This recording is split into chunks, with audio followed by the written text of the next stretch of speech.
C'est fini. Ah bah oui. Je voudrais que ça continue. Ah, tu vois.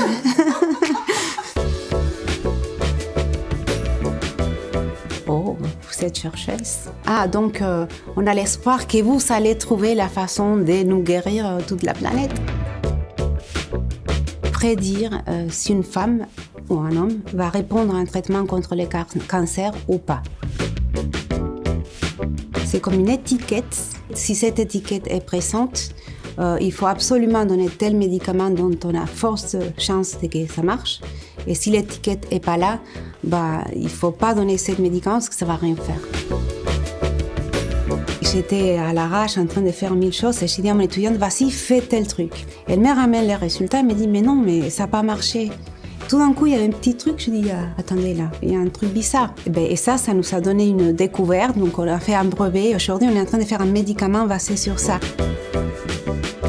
Énorme, mais c'est un hasard qui avait besoin d'être préparé à les saisir. Sinon, mon étudiante, elle avait dit, ça n'a pas marché, poubelle.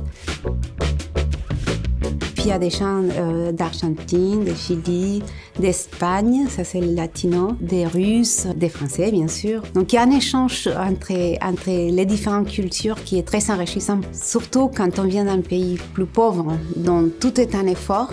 Donc on réfléchit 2 fois avant de faire les choses et on se plaint moins quand on est trop gâté. Je suis à Paris parce que je voulais lire Proust en français et ressentir la même chose qu'Henri Miller dans Tropique des cancers. Longtemps, je me suis couchée de bonne heure.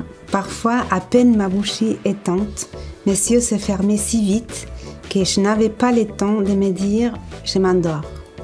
C'est beau. C'est un plaisir intellectuel aussi. Il faut être très imaginative. Il y a quand même quelque chose de ludique aussi à résoudre des problèmes et à mettre les choses en place. Et en plus, on essaye de faire quelque chose qui peut faire du bien aux autres aussi. Et bien, c'est une lutte. C'est encaisser quand même pas mal de paternalisme. Je pense qu'il y a une génération qu'on ne pourra pas changer. Mais il y a tout un travail à faire pour que les nouvelles générations laissent la place aux femmes parce qu'il faut et pas par une conception erronée du rôle des femmes dans la recherche ou n'importe quoi dans la vie. L'information. C'est vraiment hyper cher aujourd'hui de faire la recherche. Donc toute aide financière, ça nous aide à utiliser surtout les technologies les plus puissantes qui sont les plus chères. Bien sûr, c'est l'argent, mais c'est aussi une reconnaissance à l'équipe. Moi, ça m'aide aussi à motiver l'équipe, à dire regardez, on a été reconnus, donc c'est pas si mal ce qu'on fait. Allez, on travaille, on continue. Un énorme merci et continuez à faire ce que vous faites.